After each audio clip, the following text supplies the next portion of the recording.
नमस्कार दोस्तों, मैं हूं डॉक्टर बापू किशन राव। आज हम ऐसे बीमारी के बारे में डिस्कस करेंगे जिसका नाम लेते ही लोगों के मन में, किसी के भी मन में हड़कंप मच जाता है। वो बीमारी का नाम है कैंसर। तो ये कैंसर के अपने शरीर में कौन कौन से वार्निंग साइंस दिखते हैं, वार्निंग सिग्नल्स दिखते हैं, इसके बारे में ये वीडियो है। तो वीडियो बहुत ही इम्पोर्टेंट होने वाला है। प्लीज़ वीडियो के अंत तक बने रहिए और अगर ये इन्फॉर्मेशन अच्छी लगी तो प्लीज़ लाइक एंड सब्सक्राइब कर दें। 1 मिनट में हम ये जान लेते हैं कैंसर क्या होता है। नॉर्मली शरीर में, नॉर्मल ह्यूमन बीइंग में सेल का ग्रोथ नॉर्मल पैटर्न में चलता है, जैसे कि उनका डिवीजन होना, बाद में कितना दिन जीना है, उसका लाइफ साइकिल कितना है, उतना दिन रहना और सही टाइम आने के बाद नष्ट होना।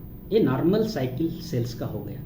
लेकिन कुछ इन्वायरमेंटल फैक्टर और अदर आदतों की वजह से ह्यूमन बॉडी में कुछ ऐसे चेंजेस हो जाते हैं कि जैसे ये सेल डैमेज होते हैं और उसका डीएनए डैमेज होने की वजह से उसमें म्यूटेशन होता है और यही सेल नॉर्मल ग्रो होने के बजाय बहुत ही अनियंत्रित प्रमाण में रैपिडली ग्रो करना चालू कर देते हैं। यही एबनॉर्मल ग्रोथ को हम कैंसर बोलते हैं। कॉमन कैंसर कौन कौन से है? जनरली लंग का कैंसर बहुत कॉमन है, दूसरा है ब्रेस्ट कैंसर, तीसरा है कोलोरेक्टल कैंसर। अगर ये कैंसर का जो डेथ और मॉर्टेलिटी रेट है, पहले क्या था कि ये पूरे डेथ में 6 नंबर पे था कि ये कैंसर की वजह से डेथ होने का, लेकिन अभी की सिचुएशन पे ये 2nd नंबर पे आया है। तो इस वार्निंग सिग्नल्स को हमें सभी को ध्यान देना जरूरी है, ताकि आप किसी भी रिश्तेदार में या कोई दोस्त में कि ये साइन पाते हैं तो इमिडिएटली उनको हॉस्पिटल ले जाके उनको रजिस्टर करके उनका ट्रीटमेंट आप लोग चालू कर सकते हैं। तो ऐसे कौन कौन से साइन हैं उसके बारे में डिस्कस करते हैं। नंबर 1 है लंप और हार्ड स्वेलिंग इन ब्रेस्ट। इसका मतलब है ब्रेस्ट में गांठ आना। ये ब्रेस्ट में गांठ क्यों आती है? एक ट्यूमर की वजह से रैपिडली सेल ग्रोथ होते हैं। सेल ग्रोथ होने की वजह से उसमें का फ्लूइड और फैट बहुत ही कम रहता है और वो स्वेलिंग एकदम हार्ड स्टोन जैसी रहती है। इसको लंप इन ब्रेस्ट बोलते हैं। दूसरा साइन है वार्ट और मोल में अचानक बदलाव होना उसके साइज में। एक जनरली वार्ट स्मॉल साइज का रहता है और मोल भी स्मॉल साइज का रहता है। अगर उसमें अचानक बदलाव आ गया, चेंज आ गया, तो ये भी एक सिग्नल होता है। ये चेंज क्यों आता है? जैसे ही ट्यूमर में मैं बताया कि सेल के डीएनए में चेंजेस होने की वजह से ये सेल इरेगुलरली ग्रोथ होना चालू करते हैं, उसी तरह से मोल का साइज भी इरेगुलर तरीके से बढ़ने लगता है। ये साइन भी हमें ध्यान रखना। तीसरा नंबर है कि परसिस्टेंट बोल एंड ब्लैडर हैबिट, इस में चेंजेस होना। अपना जो रेगुलर बोल हैबिट है उसमें चेंजेस होना। ये क्यों होते हैं भाई? जनरली ट्यूमर अगर इंटेस्टाइन में और कोई पाथवे में अगर फॉर्म होता है तो वो पाथवे का साइज नैरो होता है। साइज नैरो होने की वजह से वहाँ का जो स्टूल है वो हार्ड होता है और पेशेंट को कॉन्स्टिपेशन होता है।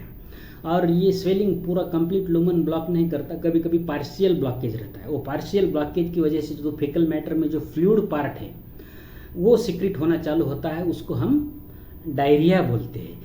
इसके बाद का साइन है persistent cough and change in voice, that is hoarseness.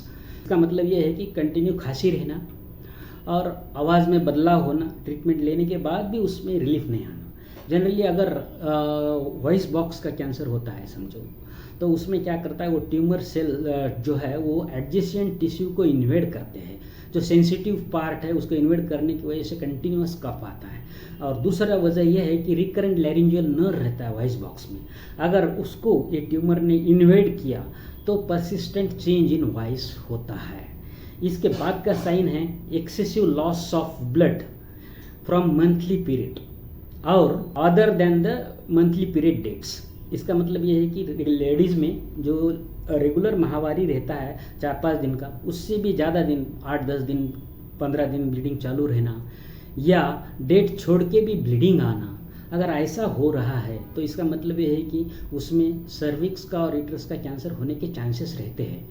वहाँ पे ये ट्यूमर जो है वो एडजेसेंट टिश्यू पे सोर फॉर्म करते हैं और नए ब्लड वेसल्स जो कि बहुत ही वीक रहते हैं, ऐसे ब्लड वेसल्स फॉर्म होते हैं और जो कंटिन्यूसली रप्चर होते हैं उसकी वजह से ब्लीडिंग चालू होता है। और कुछ हार्मोनल चेंजेस की वजह से भी ब्लीडिंग होता है। इसके बाद का साइन है excessive loss of blood from natural orifices. Natural orifices कौन से हैं? नोज है, ओरल कैविटी माउथ है, एनस है। इसमें से ब्लीडिंग होना, इसमें से ब्लीडिंग क्यों होता है? अगर ट्यूमर सेल्स लंग्स में होता है या थ्रोट में होता है या इंटेस्टाइन में होता है, कौन से भी एरिया में हुआ तो एडजेसेंट म्यूकोजल लाइनिंग को वो इन्वेड करता है, और इन्वेड करने की वजह से वहाँ के ब्लड वेसल्स भी इन्वेड होते हैं, और इन्वेड होने की वजह से वो रप्चर होते हैं और अपने को ब्लीडिंग चालू होता है। तो ये भी बहुत ही इंपॉर्टेंट साइन है, वार्निंग साइन है, ये भी हमें ध्यान रखना चाहिए। इसके बाद है एनी स्वेलिंग और सोर थ्रोट जो भी मेडिसिन को रिस्पॉन्ड नहीं कर रहा है, जैसे कि ये कंटिन्यूस खांसी आ रहा है और कुछ स्वेलिंग है, गर्दन में है, इधर है, वो कितना भी मेडिसिन दिए तो कम नहीं हो रहा है। वो कम क्यों नहीं होता? ट्यूमर में ये रैपिडली सेल्स ग्रोथ होता है, सेल्स ग्रोथ होने की वजह से लिम्फ नोड का साइज बढ़ जाता है और वो स्वॉलोन हो जाते हैं।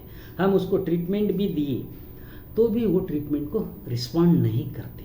ऐसा साइन अगर मिल रहा है तो ये एक वार्निंग साइनल है। इसके बाद का लास्ट जो है अनएक्सपेक्टेड लॉस ऑफ वेट। इसका मतलब ये है कि अननेचुरली अपना सडनली वेट एक ही महीने में 4-5 किलो कम हो जाना। ये क्यों होता है? उसके लिए अगर उस आदमी में शरीर में ट्यूमर वगैरह है तो उसमें क्या है, उसका मेटाबॉलिज्म अल्टर होता है। मेटाबॉलिज्म अल्टर होने की वजह से और वो ट्यूमर सेल्स जो फॉर्म हुए हैं वो बहुत सारी एनर्जी अपनी कंज्यूम करते हैं, और एनर्जी कंज्यूम करने की वजह से अल्टीमेटली हमारा कैलोरी लॉस होता है और हमारा वेट रिड्यूस हो जाता है। और इसमें सिस्टमिक इन्फ्लामेशन भी होता है, उसकी वजह से भी हमारा वेट रिड्यूस होता है। तो ये टोटल हो गए 8 वार्निंग साइंस। प्लीज़ ये ध्यान में रखिए, और किसमें भी आपको इसका फाइंडिंग्स मिलता है तुरंत नज़दीकी हॉस्पिटल में जाके रजिस्टर करके उनका पूरा इन्वेस्टिगेशन करके डायग्नोसिस कर लीजिए और प्रॉपर ट्रीटमेंट चालू कर दीजिए, ताकि आप कैंसर एजुकेशन में लोगों को हेल्प कर पाएंगे और सोसाइटी के लिए आपका बहुत ही बड़ा योगदान होगा। इसमें से मुझे जो वार्निंग साइन 5वां और 8वां ज़्यादा डेंजर लगा, आपको कौन सा इसमें से ज़्यादा डेंजर लगा वो कमेंट में लिख दीजिए, और चैनल को लाइक और सब्सक्राइब कर दीजिए। Thank you.